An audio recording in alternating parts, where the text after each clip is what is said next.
आज विश्व हृदय दिवस है और इसको लेकर हम चर्चा करने के लिए अपने खास मेहमानों से आपको रूबरू कराने जा रहे हैं, क्योंकि ज़रूरी ये है आपको ये बताएं कि कैसे आपको अपने दिल का ख्याल रखना है, कैसे आपको अपनी जीवन शैली में बदलाव करना है। क्योंकि भाग दौड़ भरी जिंदगी में लोगों के पास इतना समय नहीं है कि वो अपने आप को बहुत ज़्यादा अपना ख्याल रख सकें। जब तक कोई प्रॉब्लम नहीं होती है लोग डॉक्टर के पास भी नहीं जाते हैं, लेकिन डॉक्टर के पास ना जाना पड़े उससे पहले ज़रूरी ये है कि जाँच करा ली जाए। तो जाँच क्या करानी है, कैसे छोटे छोटे बड़े बड़े बदलाव आपकी ज़िंदगी को बेहतर बना सकते हैं, ये समझना भी ज़रूरी है। इसके अलावा आप जो खा रहे हैं, जहां जा रहे हैं, कैसे जी रहे हैं, ये सब भी बताना ज़रूरी है, क्योंकि छोटी छोटी गलतियां ही बड़ी मुसीबत को सामने ज़िंदगी में ला देती हैं। तो आज हम इसी विषय पर चर्चा करने के लिए तैयार हैं। तो आइए स्वागत कीजिए डॉक्टर अंकना सिंह ठाकुर जी का। आप चीफ पैथोलॉजिस्ट हैं संपूर्ण सोडानी डायग्नोस्टिक का। बहुत स्वागत है आपका डॉक्टर अंकना जी।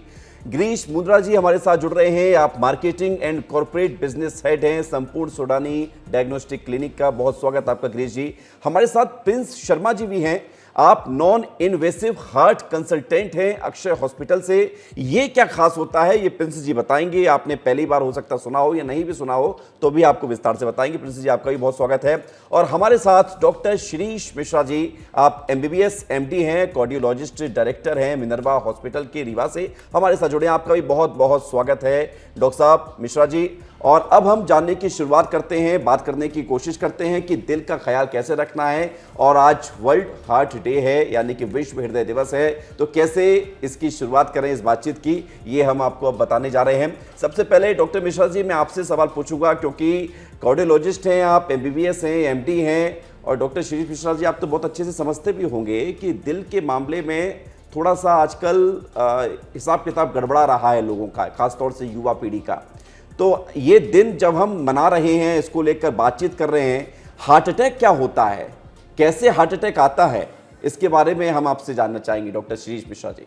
वर्ल्ड हार्ट डे जो मनाया जाता है, बेसिकली उसके पीछे एक कारण है। उसको जो हार्ट अटैक्स हो रहे हैं, जिनसे हृदयाघात होता है और डेथ हो जाती है, तो बहुत कॉमन हो चला है आजकल। तकरीबन 30% जो डेथ होती है उनका रीजन हार्ट अटैक होता है। तो इस गंभीर बीमारी से बचने के लिए जो अवेयरनेस है, जो जागरूकता फैलाना है, और उसके जागरूकता फैलाने के साथ साथ एक्शन लेना है। इस वर्ष का जो वर्ल्ड हार्ट डे का जो स्लोगन है वो है डोंट मिस अ बीट। मतलब आपको अर्ली साइंस और सिम्टम्स को समझना है, जो जैसे कि हार्ट अटैक होने से पहले उसको समझा जाए, उसको अवेयरनेस फैलाई जाए, और अगर कोई ऐसा सिम्टम है, ऐसी कोई समस्या आ रही है, तो उसको समझ के जल्द से जल्द डॉक्टर के पास जाके उसकी जांच करवाना है। तो सारा स्लोगन जो इस वर्ष का है वो यही है। जैसा आपने कहा हार्ट अटैक होता क्यों है, हार्ट अटैक होने के बहुत सारे कारण हैं, जिसमें से कुछ रिस्क फैक्टर्स होते हैं, जैसे कि डायबिटीज़ है, हाई ब्लड प्रेशर है, उच्च रक्तचाप का होना है, स्मोकिंग है, लाइफस्टाइल का प्रभाव है, खान पान में जो अमर्यादित खान पान है, और एक एज फैक्टर रहता है। तो कुछ ऐसे फैक्टर्स है जिसको हम बदल सकते हैं, चेंज कर सकते हैं, जिसको कहते हैं मॉडिफाइबल फैक्टर्स। तो जैसे मैंने कहा, डायबिटीज़ कंट्रोल करना है, ब्लड प्रेशर को पहले आइडेंटिफाई करना है। डायबिटीज़ या ब्लड प्रेशर को अगर ज़्यादा है तो डॉक्टर से सलाह लेनी है और उसको कंट्रोल करना है। भारत देश में हर कोने में आप देखेंगे कि जो स्मोकिंग और टोबैको का कंजम्पशन है बहुत ज़्यादा है। दूसरा, वजन का बढ़ना है, एक्सरसाइज का ना होना है। तो इस वर्ष जो don't miss a beat campaign चलाई जा रही है वर्ल्ड हार्ट डे द्वारा, उसमें यही है कि सबको जागरूक करना है कि एटलीस्ट फिजिकल एक्टिविटी में डॉक्टर साहब ये बात आपने बड़ी महत्वपूर्ण बात कही है कि जागरूक करना जरूरी है, और इसी जागरूकता के लिए आप हम सब चर्चा भी कर रहे हैं। लेकिन डॉक्टर अंकना जी, एक सवाल मेरा ये है कि हार्ट अटैक आया ये तो तब पता चलता है जब इसकी जांच हो जाती है। क्या स्वस्थ व्यक्ति को भी हृदय रोग के लक्षण ना होने पर जांच करना चाहिए? जी बिल्कुल विवेक जी, आपने बिल्कुल सही बोला। हार्ट अटैक जब एक बार आ जाता है वो बाद में डायग्नोज होता है, बट ऐसे बहुत सारे टेस्ट हैं जो हमें समय से पहले कराने चाहिए, ताकि हम हार्ट अटैक के सिम्टम्स आने से पहले हम शरीर में क्या चल रहा है ये हम समझ सकें। और ऐसे बहुत सारे ब्लड टेस्ट होते हैं जिनको हर एक एज ग्रुप के हिसाब से, हर एक पर्सन की रिक्वायरमेंट के हिसाब से कस्टमाइज़ किया जाता है। और इन टेस्ट को सिर्फ ब्लड टेस्ट ही नहीं, और भी फिज़िकल टेस्ट होते हैं जिनके साथ कंबाइन करना चाहिए, जैसे कि ईसीजी हो गया, सीटी एंजियोग्राफी आजकल करते हैं, और टीएमटी है। ये सारे टेस्ट साथ में ब्लड टेस्ट के साथ कंबाइन करके अगर इनको इंटरप्रिटेट किया जाए तो ये बहुत जानकारी हमको आने वाली बीमारी की समय से पहले मिल जाती है, जिससे ये बीमारी को न सिर्फ पहचाना जा सकता है बल्कि आगे बढ़ने से रोका भी जा सकता है। जी, ये बहुत अच्छी बात है। डॉक्टर अंजना जी ने बताया कि आपको करना क्या है और किस तरह से आप प्री डायग्नोज कर सकते हैं अगर ऐसे कोई सिम्टम्स आपकी बॉडी में आपको महसूस हो रहे हैं। लेकिन गिरीश मुंद्रा जी, संपूर्ण सूडानी डायग्नोस्टिक क्लिनिक एक बड़े लार्ज स्केल पर लोगों की मदद कर रहा है। इस कंपनी के बारे में बताइए कि संपूर्ण सूडानी किस तरह से लोगों की सेवा कर रहा है और डायग्नोस्टिक के क्षेत्र में आप क्या क्या कर रहे हैं अलग। बहुत बहुत धन्यवाद विवेक जी आपके प्रश्न का। पहले मैं बताना चाहूँगा, संपूर्ण सूडानी डायग्नोस्टिक जो है ये एक इंदौर से हमारा ये स्टार्ट हुआ था। आज हम 34 वर्षों से इसकी सेवाएं दे रहे हैं और आज हमारे 22 सेंटर्स एमपी के अंदर उपलब्ध हैं। जैसा कि आपका प्रश्न है कि हम क्या क्या डायग्नोस्टिक क्लिनिक में हृदय रोग संबंधी क्या क्या जांचें करते हैं। सर्वप्रथम मैं आपको बताना चाहूँगा कि पैथोलॉजी से रिलेटेड जो डायग्नोस्टिक के अंदर जो सुविधा होती है दिल का पता लगाने के लिए, तो वो पहली सुविधा होती है जो पैथोलॉजी टेस्ट होता है, उसको बोलते हैं ट्रोपोनिन टेस्ट। तो ये ट्रोपोनिन टेस्ट से मालूम पड़ जाता है कि दिल का दौरा जिसको पड़ने वाला है उसके अंदर क्या प्रॉब्लम्स हैं। दूसरी टेस्ट जो होती है वो होती है रेडियोलॉजी से रिलेटेड कहती है, उसको कहते हैं ईसीजी टेस्ट, इलेक्ट्रोकार्डियोग्राम। तीसरी टेस्ट जो होती है वो होती है इकोकार्डियोग्राफी। इकोकार्डियोग्राफी मतलब हार्ट की एक तरह से सोनोग्राफी कहते हैं उसको, तो हार्ट की सोनोग्राफी से आपको क्लियर कट मालूम पड़ जाता है। चौथी जो टेस्ट होती है वो होती है अपना TMT, that is treadmill test, जिसमें हम दौड़ा के पता करते हैं कि उसमें पेशेंट को या क्लाइंट को कुछ प्रॉब्लम तो नहीं है, उसके हृदय में कोई प्रॉब्लम तो नहीं है। और पाँचवीं टेस्ट जो कि आज की तारीख में बहुत ही एडवांस टेस्ट है जो हमने चालू करी है, वो है सीटी कोरोनरी एंजियोग्राफी।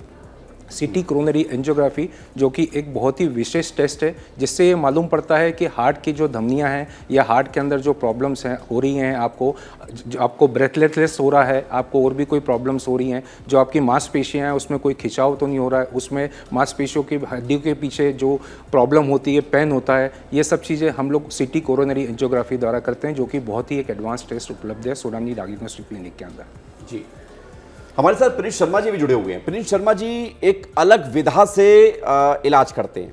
आपने सुना होगा प्रिंस शर्मा जी, डॉक्टर आप इलाज करते होंगे, ऑपरेशन करते हैं, डॉक्टर सर्जन करते हैं, दवाइयाँ देते हैं, लेकिन एक और इसमें व्यवस्था होती है कि दिल का ख्याल रखा जाए, वो होती है नॉन इन्वेसिव हार्ट कंसल्टेंट के तौर पर जो प्रिंस जी भूमिका निभा रहे हैं।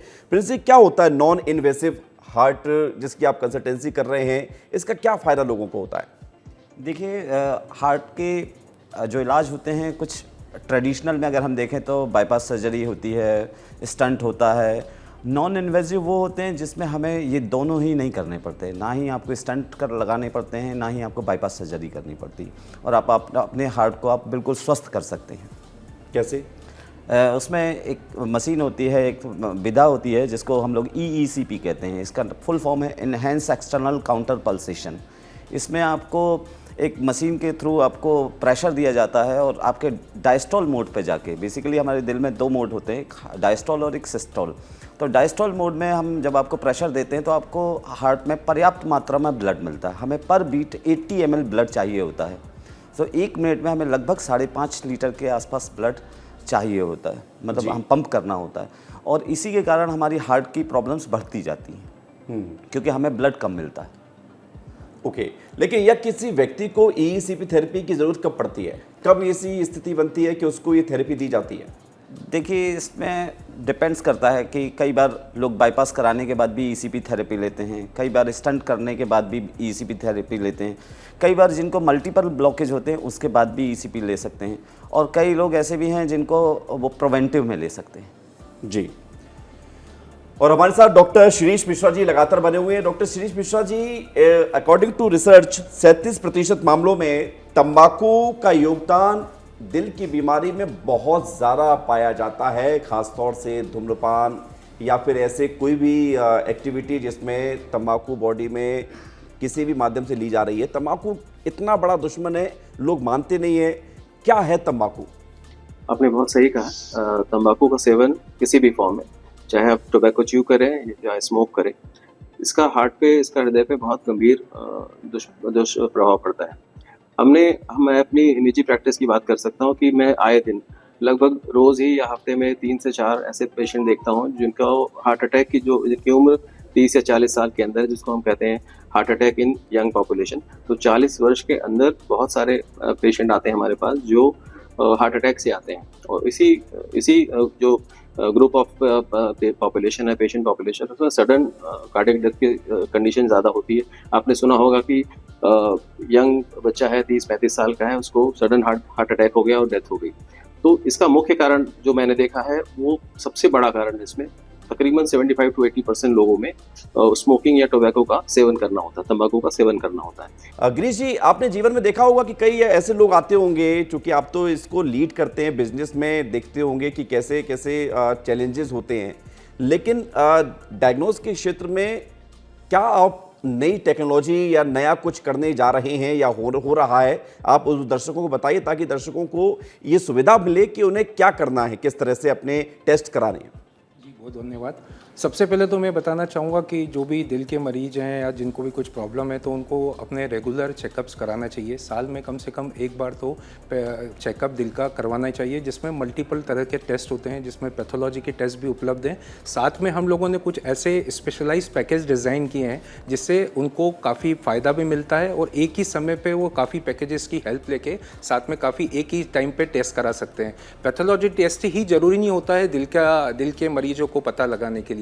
उसके लिए आपको साथ में हमने ऐसे स्पेशलाइज पैकेज बनाया, साथ में पैथोलॉजी के टेस्ट भी हैं, उसके साथ में ईसीजी भी है, उसके साथ में सोनोग्राफी भी है, उसके साथ में इको भी है, उसके साथ में टीएमटी भी है, उसके साथ में चेस्ट एक्सरे भी है। अलग अलग डिफरेंट टेस्ट के ऊपर उपलब्ध करता है। जैसे अभी स्टार्टिंग, अगर मुझे पूरे अपने हार्ट का चेकअप कराना है, ये देखना है कि कितने ब्लॉकेज हैं या नहीं है, सब कुछ फिट एंड फाइन है या नहीं है, तो कितना खर्च आएगा? मान के चलिए आपका अगर ब्लॉकेज वगैरह, तो उसके लिए मैंने आपको स्टार्टिंग वाले क्वेश्चन में बताया था कि उसके लिए आपको सीटी कोरोनरी एंजियोग्राफी करना पड़ता है, जो कि हम लोग स्पेशलाइज टेस्ट करते हैं, जो कि 128 स्लाइस की मशीन के ऊपर उपलब्ध है। साथ में अगर आपको छोटे छोटे पैकेजेस देखे जाए तो हम लोगों ने 500 से लेके 3000-4000 तक के बीच में पैकेज डिज़ाइन किए हैं, जिसके अंदर आपके समस्त तरह के पैथोलॉजी के टेस्ट हो जाते हैं, ईसीजी हो जाता है, एक्सरे हो जाता है, और 5 से 6000 के अंदर आपका इको, टीएमटी और सोनोग्राफी की भी सुविधा इसके साथ में पैकेज के साथ में उपलब्ध हो। अच्छा गिरीश जी, एक सवाल और मैं पूछना चाहूँगा, चूँकि जो दर्शक सुन रहे हैं वो ये भी जानेंगे कि अगर कोई टेस्ट 5000 में हो रहा है, कोई 3500 में हो रहा है, कोई 2000 में हो रहा है, लेकिन उनको अब अल्टीमेटली टेस्ट कराना है अपने दिल का कि उनका हार्ट कैसा काम कर रहा है, जी बिल्कुल। तो बेसिक क्या रहना चाहिए ज़रूरी कि जिससे वो ये तय कर सकें कि वो सब कुछ ठीक है या फिर कोई दिक्कत है? सबसे इम्पॉर्टेंट चीज़ है कि आपका जो लिपिड प्रोफाइल जो टेस्ट होता है, वो लिपिड प्रोफाइल सबसे इम्पॉर्टेंट टेस्ट होता है हार्ट का पता लगाने के लिए, जो कि कोलेस्ट्रॉल लेवल के लिए होता है, जिसमें ट्राइग्लिसराइड्स आपका कितना है, आपका एलडीएल लेवल जो कि लो डेंसिटी लिपोप्रोटीन होता है, जो कि सबसे बैड कोलेस्ट्रॉल होता है, वो कहीं बढ़ा हुआ तो नहीं है। साथ में ही आपका एसजीएल लेवल जो हाई डेंसिटी लिपोप्रोटीन कहते हैं, जो उससे मालूम पड़ता है कि आपका हाई डेंसिटी लिपोप्रोटीन बढ़ा हुआ तो नहीं है, जिस कारण से आपको हार्ट अटैक के वगैरह के चांसेस ज़्यादा बढ़ जाते हैं। डॉक्टर अंकिता जी, आप जब टेस्ट करती हैं लोगों का, तो अमूमन क्या चीज़ फील करती हैं कि लोग डरे हुए होते हैं क्योंकि दिल का मामला है? मुझे भी एक बार ऐसा लगा था कि थोड़ा सा पेन हो रहा था, लेफ्ट हैंड में पेन हुआ तो तुरंत गया ईसीजी कराया, तो ये चिंता होती है लोगों को। आप क्या फील करती हैं, लोगों में क्या क्या चीज़ें, क्या क्या डर होता है? जी बिल्कुल, बहुत सारे लोग तो तब तक टेस्ट नहीं कराते, तब तक डॉक्टर के पास नहीं जाते जब तक उनको बहुत ज़्यादा परेशानी नहीं होने लगती। अमूमन उनकी आदत होती है छोटी छोटी तकलीफ़ों को सिर्फ कवर अप करने की कोशिश करते हैं कि ठीक है, रूटीन है, कोई बात नहीं। लेकिन जो चेस्ट पेन होता है या चेस्ट के पीछे या चेस्ट में जो आपको डिस्कम्फर्ट फील होता है, वो सिर्फ हर बार एक एसिडिटी या गैस्ट्राइटिस बोलकर आप उसको टाल नहीं सकते। इसका सबसे सही उपाय यही है कि समय रहते आप जो रेलेवेंट टेस्ट हैं आप वो टेस्ट कराइए। देखिए, जो बेसिक टेस्ट मुंद्रा जी ने बताया कि जो बेसिक ब्लड टेस्ट होते हैं वो तो अपनी जगह है ही। जो सीटी कोरोनरी एंजियोग्राफी है, ये एक एडवांस्ड इमेजिंग टेक्निक है जो बहुत अर्ली स्टेज में आपकी कोरोनरी आर्टरीज़, वो आर्टरीज़ जो आपके हार्ट वॉल्स को ब्लड सप्लाई करती हैं, अगर इनमें कहीं कोई माइनर ब्लॉकेज भी है तो ये सिम्टम्स आने से पहले उस ब्लॉकेज को डिटेक्ट कर लेते हैं। नॉर्मली क्या होता है, चेस्ट पेन के सिम्टम्स जब पेशेंट को आने चालू होते हैं, आप एंजियोग्राफी करवाते हैं तो मैक्सिमम टाइम ऐसे होता है कि 80-90% तक का ब्लॉकेज पेशेंट को ऑलरेडी हो चुका होता है जब तक ये सिम्टम्स आते हैं। एक और चैलेंज है कि जब कोई भी टेस्ट किया जाता है तो उसके बाद जो रिपोर्ट्स आती है फिर लोग उसको गूगल करते हैं। जी, ये सबसे गलत और डॉक्टर को बाद में दिखाते हैं। ये सबसे गलत तरीका है। आपको गूगल पे, मैं ये नहीं बोल रही हूँ गलत होता है, बट हर एक चीज़ के प्रोज एंड कॉन्स होते हैं। गूगल में आपको बहुत सारी इन्फॉर्मेशन होती है, ज़रूरी नहीं है वो सारी इन्फॉर्मेशन आपके लिए रेलेवेंट हो। तो यहाँ वहाँ भटकने के बजाय आपको जो स्पेशलाइज्ड डॉक्टर्स होते हैं, आपको उनकी मदद लेनी चाहिए रिपोर्ट को, ताकि वो आपको अच्छे से समझा सकें कि ये इस रिपोर्ट का आपके बॉडी के हिसाब से क्या रेलेवेंस है। हर एक माइनर सी एलिवेशन या माइनर सा एबनॉर्मल ज़रूरी नहीं है उसका कुछ क्लिनिकल सिग्निफिकेंस हो। तो ये चीज़ आपको आपके जो फिजिशियन होते हैं वही एक्सप्लेन कर सकते हैं। एक सवाल प्रिंस जी मेरा ये है कि आपने EECP का जिक्र किया, ये क्यों और कब करवानी पड़ेगी और कैसी स्थिति में इसको कहाँ इसका उपयोग किया जा सकता है? देखिए, इसको बहुत साधारण तरीके से समझते हैं हम। हमारे हार्ट में 2 तरीके होते हैं। पहला तरीका है कि मुख्य हमारी 3 आर्टरीज होती हैं, बाकी हमारे पास कोलेट्रल्स होते हैं जो लगभग 10,000 की तादाद में होते हैं और ये अपने बालों से भी बहुत पतले होते हैं। सो जनरली हमें जब अटैक आता है तो हमारी ये कोलेट्रल्स धीरे धीरे उम्र के अनुसार डाई होते जाते हैं या ख़त्म होते जाते हैं। तो EECP से आपकी ये कोलेट्रल्स नए बन जाते हैं और आपका हार्ट बिल्कुल मतलब पहले जैसा हो जाता है। तो हमारे हार्ट में 2 तरीके होते हैं, एक पहला है जो मुख्य आर्टरीज होती हैं वो, और बाकी आपके पास कोलेट्रल्स। अच्छा, ये बताइए कि महंगा क्या है इलाज? EECP सस्ता है या फिर जो अभी हम देखते हैं जो मॉडर्न टेक्नोलॉजी है वो ज़्यादा ठीक है? देखिए, इलाज में महंगा और सस्ता तो खैर है ही। तो EECP थेरेपी जो है वो बेसिकली एक लंबी प्रोसेस है। 35 से 40 दिन आपको 1 घंटे सिटिंग होती है आपकी, और लगभग आज इंडिया में कहीं भी जाएं तो वो 50,000 से लेके 80,000 रुपये तक में हो जाती है। इसके अलावा अगर हम बाईपास सर्जरी की बात करें तो 2.5 लाख रुपए से लेके 5 लाख रुपए तक की होती है। एंड स्टंटिंग अगर हम कहते हैं, जैसे मैं आयुष्मान का मैं सबसे लोएस्ट जो पैकेज है वो 1,10,000 से स्टार्ट होता है जी। तो अलग अलग डिफरेंस, अलग अलग। एक सवाल मेरा लेकिन ये भी है कि चूंकि ये जो टेक्नोलॉजी आप बता रहे हैं इसके थ्रू, हाँ EECP, इसके थ्रू भी अगर इलाज संभव है तो दर्शक ये जानना चाहेंगे कि अगर ये इतना सक्सेस है तो इसकी सक्सेस रेट कितना है? क्योंकि जितना जिसका सक्सेस रेट रहता है तो उसी हिसाब से फिर लोगों को बिलीव होता है कि हमें ये कर सकते ट्राई इसको। राइट। EECP का जनरली 90 से 95% इसका सक्सेस रेशियो है, क्योंकि इसमें किसी भी प्रकार का कोई जोखिम नहीं है। गिरीश जी, इंदौर से शुरुआत हुई संपूर्ण सूडानी डायग्नोस्टिक क्लिनिक की और उसके बाद ये सिलसिला आगे चलता रहा, भोपाल में भी हम देखते हैं, और क्या प्लानिंग आगे की? हम लोगों का प्लानिंग, जैसे मैंने आपको शुरुआत में बताया था कि हम लोगों का अभी आज 22 सेंटर्स के साथ में हम काम कर रहे हैं। ग्रामीण क्षेत्र के साथ में भी हम लोगों ने सेंटर्स चालू करे हैं। आगे हम लोगों का प्लान है कि हम लोग MP और छत्तीसगढ़ के अंदर अपने सभी एक ही जगह पे सुविधाएं सब लेके आएँ, क्योंकि हमारी कंपनी का थीम ही है all investigation under one roof, कि आप लगातार अलग अलग सेंटर्स के जरिए लोगों का इलाज कर रहे हैं। संपूर्ण सूडानी डायग्नोस्टिक क्लिनिक के द्वारा हृदय रोग से संबंधित जांच के कई सारे पैकेजेस उपलब्ध हैं, जैसा कि गिरीश जी बता रहे हैं। गिरीश जी, कोरोनरी CT एंजियोग्राफी की बात यहाँ पर हुई थी, डॉक्टर अंकना जी ने कही थी, इसके बारे में हम आपसे जानना चाहेंगे कि ये कब करानी चाहिए?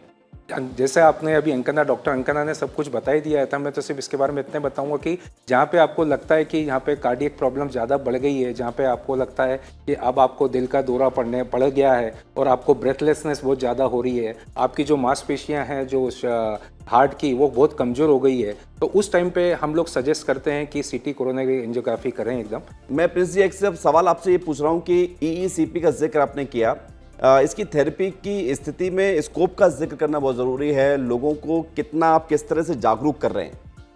देखिए, EECP भारत में अभी इसका जो अवेयरनेस है बहुत कम है, और चूँकि हार्ट के पेशेंट ज़्यादातर उन्हें जब इमरजेंसी होती है तभी पता चलता है कि उन्हें हार्ट की प्रॉब्लम है। तो थोड़ा धीरे धीरे EECP को लोग जब तक पहुंचते हैं जब काफ़ी देर हो चुकी होती है। सो अभी हम बहुत नए तरीके से लोगों के माध्यम जाते हैं और कुछ कैंप वगैरह करते हैं और उनके माध्यम से हम लोगों को अवेयर कर रहे हैं। जी डॉक्टर अंकना जी, एक सवाल मेरा ये है कि चूँकि ये लाइन जो होते हैं, हम लाइन इसलिए सबका इस्तेमाल कर रहा हूँ क्योंकि हर व्यक्ति अपना करियर बनाता है, तो आपने अपना करियर पैथोलॉजी के इस क्षेत्र में बनाया, और ख़ासतौर से जो दिल की अगर हम बात कर रहे हैं, हार्ट की बात कर रहे हैं, क्या कॉम्प्लिकेशन आप महसूस करती हैं कि लोगों को अगर समझाइश भी दी जाती है लेकिन वो मानते नहीं है, तो इसकी क्या स्थिति बनती है? आजकल का हमारा जो लाइफस्टाइल है, हम सब जानते हैं, बहुत स्ट्रेस होता है, फिजिकल एक्सरसाइज एक्टिविटी के लिए टाइम नहीं मिलता। खाना भी यूजुअली लोग बैचलर्स होते हैं, सिंगल होते हैं, घर से बाहर, घर से दूर होते हैं, तो जो हाथ में आता है वो खा लेते हैं, ये सोचे समझे बिना कि उसका आपके शरीर पर क्या असर पड़ता है। धीरे धीरे सिम्टम्स इतने बढ़ने लगते हैं कि जब तक आपको ये रियलाइज़ होगा कि आपके बॉडी के साथ कुछ प्रॉब्लम है, या कोई, जैसे हम यहाँ वर्ल्ड हार्ट डे पे हम दिल की बात कर रहे हैं, तो यूजुअली इसके सिम्टम्स आने में बहुत टाइम लग जाता है। नहीं, अगर मैं इसको मानूं कि अगर कोई भी व्यक्ति, जैसे मैं अभी आपके साथ बात कर रहा हूं, अगर मैं अपना चेकअप कराने जाता हूं, तो क्या ये पॉसिबल है कि हार्ट में ब्लॉकेज शोज हो? जी बिल्कुल हो सकता है। कितना परसेंट? देखिए, मैं परसेंटेज एग्जैक्टली नहीं बता सकती कितना परसेंट होगा। ये हर एक इंसान में वेरी करता है। जैसे जो पर्सन्स होते हैं जो ज़्यादा फिजिकली एक्टिव होते हैं, फिजिकल एक्सरसाइजेस करते हैं, जैसे उनके कोलैटरल्स डेवलप हो जाते हैं, तो वहाँ पर ब्लॉकेज हो सकता है आपको कम मिले। आपका लाइफस्टाइल एक्चुअली इन चीज़ों, आपका लाइफस्टाइल और आपका खान पान इन चीज़ों को डिफ़ाइन करता है। बट थोड़ा बहुत ब्लॉकेज अगर मिलता है तो उसमें घबराने की ज़रूरत नहीं होती है। कब तक नहीं घबराना चाहिए? 20% तक नहीं घबराना चाहिए, 30% तक नहीं घबराना चाहिए, 50% के बाद चिंता ज़्यादा करनी चाहिए कि आप कभी भी हार्ट अटैक आ सकता है? जी बिल्कुल। ब्लॉकेज को तो लगे कि अब तो संभव ही नहीं है। ब्लॉकेज को तो आपको कभी भी लाइटली नहीं लेना है। ब्लॉकेज अगर डिटेक्ट होने लगे तो यही आपके लिए एक वार्निंग साइन होता है कि अब आपको आपकी लाइफस्टाइल में चेंजेस करने का टाइम आ गया है। अब ये हाई टाइम है कि हम अपने आप पर थोड़ा सा ध्यान देना और समय निकालना स्टार्ट करें, ताकि ये जो आज 10, 20, 30% है, हो सकता है आज आपको सिम्टम्स नहीं है, बट आपको कब सिम्टम्स आ जाएंगे आपको पता भी नहीं चलेगा। गिरीश जी, एक सवाल मेरा ये है कि फिटनेस को लेकर आजकल के युवा बहुत जागरूक हैं, बहुत फ्रीक हैं, जिम जाते हैं, कुछ लोग जाते हैं, कुछ लोग नहीं भी जाते हैं। जो जाते हैं उनको भी हार्ट अटैक आ रहा है, जो नहीं जा रहे हैं उनको भी हार्ट अटैक आ रहा है। फिर जो नहीं जाने वाले वो कहते हैं इससे अच्छा तो नहीं जाओ, क्या करना जाके। ये बहुत मैं कॉमन सवाल इसलिए पूछ रहा हूँ आसान शब्दों में, ताकि लोग इससे रिलेवेंट कर पाएँ अपने आप को। नहीं, आपका बहुत अच्छा सवाल है एकदम। और आज के तारीख में लोगों में मैं कहना चाहूँगा कि अवेयरनेस भी आ गई है, जैसे आपने बताया, बट कुछ लोगों में आज भी अवेयरनेस नहीं है। They are not bother about their health. On the occasion of world heart day में लोगों से यही कहना चाहूँगा कि अपने हृदय के प्रति जागरूक रहें, और जो कि डॉक्टर अंकना मैडम ने अभी जैसा कहा, मैं भी वही कहना चाहूँगा कि आपको संतुलित और पौष्टिक आहार लेना चाहिए। ये बहुत इंपॉर्टेंट है। डॉक्टर साहब ने बहुत अच्छे से बताया, और आप सब हमारे साथ जुड़े, डॉक्टर शिरीष मिश्रा जी, प्रिंस शर्मा जी, गिरीश मुंद्रा जी, डॉक्टर अंकना सिंह जी, क्योंकि आप लोगों ने बताया कि क्या क्या सिम्टम्स होते हैं, कैसे जांच करानी है, क्या प्रिकॉशंस हैं, कैसे बचना है। तो दिल का ख्याल रखना बहुत जरूरी है। बहुत शुक्रिया, बहुत धन्यवाद, आप हमारे साथ जुड़े। तो आज हमने बात की वर्ल्ड हार्ट डे पर कि कैसे आपको अपने दिल का ख्याल रखना है।